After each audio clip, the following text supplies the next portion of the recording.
What's going on, you guys? Slim here, Nationals 2022 with my boy Asian Persuasion. You already know these super late night deck profiles, but we are here with a top 64 contestant. What's your name and what did you play? Hey, my name is Nick, and I played SWORDSOUL. Awesome. Why did you choose to play SWORDSOUL? I've just been playing it for a really long time, and I also think the deck is just like super fun to play. Yeah, absolutely. Yeah. Before we get into it, do you have any shout outs? Yeah, shout outs to Kenny. We built like the deck and played a lot together, and then practiced a lot together. And also like shout outs to like all the flip guys. So like Tom, Bruce. I traveled with them, and it was like really nice. And then also shout outs to everyone at the house. You know who you are, and also gang as well.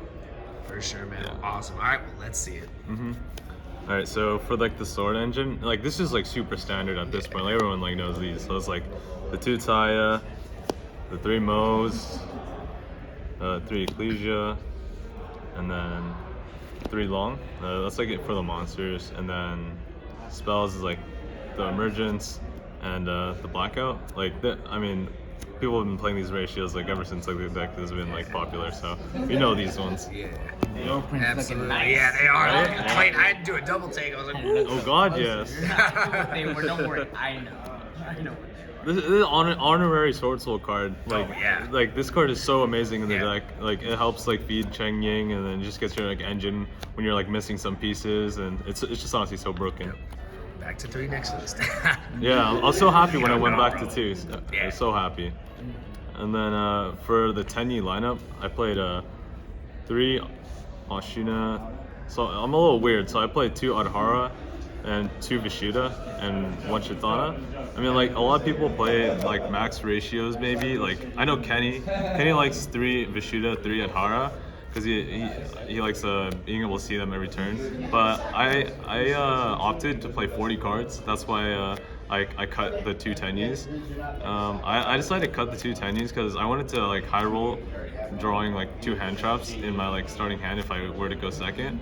And then also I realized that like a lot of times like drawing the Tenyis are really good, and like drawing multiple Tenyis is really good, but like the only really good combination that you want to see the 2 Tenyis are in is like Ashina plus like one of these, right? But like drawing like these 2 together, it's like so mediocre. Like it's like essentially like drawing like a normal summon, and so I opted to cut these to like reduce the chance of like me drawing like 2 of these in like the same hand, yeah, I mean, you can like explain your take on like the 3s. Yeah, too. so like literally the only difference in like the whole deck is like I played these extra 2, and the only reason why I picked these extra 2 over like the other ones is because I always want to see a Tenyi no matter what. And like I actually think like drawing like these 2 separately is like kind of fine because it's like a low-key hidden combo that beats Nib and Token Collector, which like sounds kind of stupid, but like sometimes it just happens a lot game 2 and 3 because that's all the cards deciding against you.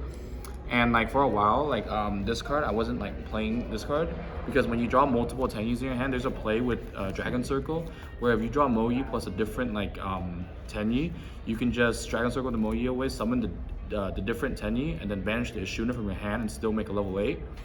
And that's why I really like these 3. But I do get the reasoning behind like you want to draw 2 hand traps, especially in Punk format. But it's like kind of preference at this point. I think each way is like totally fine. Yeah, I mean, like another thing is like the thing where you can like cut this and say like summon the Tenyi that you're missing, and then Ashina search Ashina with the circle. It's like it only really works if like you have like another Tenyi name in hand. So like in those like really like awkward hands where it's just like you have like 2 normal summons like an Ecclesia and like a Taya or something. Like it's really like this is like your only search option. So That card is just, I know it's standard, but it's just mandatory. You just have to play it. Yeah. It comes up way too much to like actually cut it. So. especially because Ogre is like making like a huge comeback in this format. Like you need to play this card. Yeah. And then like the hand traps. So I play 3 Ash, 3 Ogre so broken, 3 Imperm, and 3 Nib. Yeah. This card was like super sus for me, like all weekend today. Like Yeah. dropping it felt so good, but at the same time felt so bad because like you can't like play with any of your Tenyis, and like if you're ending, so like a lot of times like you end in your combo, you get to like add Ashina back to your hand at the end of the combo with like Adhara, and then like if you're sitting with Nib in your hand and like your only follow-up is like is just Ashina, you feel kind of like reluctant to use a nib because then like you stop their combo, but at the same time like sometimes like they still have like follow-up for the next turn, but you're turning off your own follow-up, so it's just like really like sus to like activate this. Yeah, but it's like the card that you have to play it because it's the only tech slot in this like hand trap lineup that has the highest impact. Yeah. Like you can't play like Valor or something weak because then you'll just die, but you rather just get lucky and hope that you just nuke the whole field and that it just wins you the game straight up. Because against Punk, you can't draw like Valor Imperm. That won't stop like Rightsy Telly or whatever. Or like Branded Fusion, Aliber. Like 2 small hand traps isn't gonna do it. So you have to like hope to draw the big one, even though it does conflict. So we ended up playing Nib because of that. Yeah, I mean that's also why we swapped the ogres over the Valors as well, because it was like much more high impact on like the board of like, or just rights in general. Yeah, like the best thing you can do against this deck is activate Rite of Air Messier. Like you just feel like you lose when they activate that, so you just have to have that card. Yeah, that's it for the main deck. It's like 40 cards. Let's do extra. Yeah, for sure. So I got the token signed by everyone at the house. Nice. Oh God, yes. And then just like these Demon Slayer tokens. So it's like this is also a really solved extra deck at this point. So I got the 3 10s. There's like 1 tech slot in it. Yeah, exactly. So the 3 10s, Shelfing, Berserker, double Ecclesia. I mean not double Ecclesia, double Chijiao, Bogzia, and Yazi. That's it for the synchros. Like, yeah, you're not really changing this at all. And then we got the 3 monks and the shaman. Shaman was really good. It helps you like after you get nibbed. There's like a lot of times where you can recover with shaman, and then this Lina, super broken. Like this is like your way of like dealing with your own nib and like when you get nibbed as well. There's a lot of times where like I can like bait my opponent into nibbing me, and then like after they nib me, like I just make Lina and then search Ecclesia and then just like actually play. Yeah, and that's pretty much it for the extra deck. And also like the best thing about the Lina is like literally when you nib them, right, you can normal summon any one of your hand traps, or even if you summon Moye and it gets stopped, you can just go into Lina, and every time you nib them, you always summon the token in attack mode when it's hires, and you attack into the nib. You clear your field and then you search Ecclesia. And you can special Ecclesia and you have it normal summon, assuming you haven't done that. So it like you nib them and you can play through an interruption. So it's just like so broken. Yeah, so broken.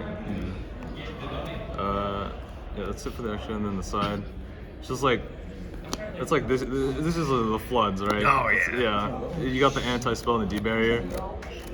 So I play 2 D-barrier because it just goes with my siding pattern. So a lot of times in the mirror, actually like every time in the mirror, even if I'm going second, I'm siding in D-barrier because you can like, unless they have barrier themselves, you can a lot of times like pick apart your opponent's like sword board and then like set up your own D-barrier and just make it impossible for them to come back. And sometimes like your sword opponents will think it's like, all right, like in the mirror, like in pre-sided games, like the mirror, like it could be argued that going second in the mirror is like correct.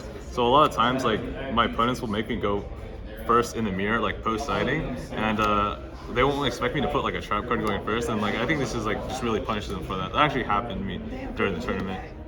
And then I got reboot, of course, and then the mass like back removal go along with the reboot, and then we got Gamma. Gamma was like probably the nicest card on my side all weekend. I know Kenny put me on it, and yeah, card's like literally so broken. Like the fact that it just kills the problem. Like you're hitting, like a lot of people playing Marincess this weekend. Just hit the first thing like blue tank, removes the body. They can't even extend after that. Like you can even wait against Marincess against their turn, and you can hit their bubble reef because they'll try to draw on your turn and just literally shuts off the whole engine, turns off the trap card too. Yeah, they like can't chain wave or anything because there's nothing to negate, make their stuff invincible, and yeah, it's just really nice. Great 6 card to draw too. And then we got the crows for like the Despia matchup because like I feel like the Despia deck is actually like really broken if like they're able to set up, and like this just like helps you in like a lot of like situations outside Despia as well. So like hitting Scythe, like this card's really good when you like pair it with another hand trap because like if you have like another hand trap to stop them from making like a Baron or like a Griffin, this is actually like really nice to like stop like the Scythe combo on your turn. Yeah, that's it for the deck. Awesome, man. Well, Awesome to see. Congratulations on top 64, and thank you for the deck. Yeah, of course.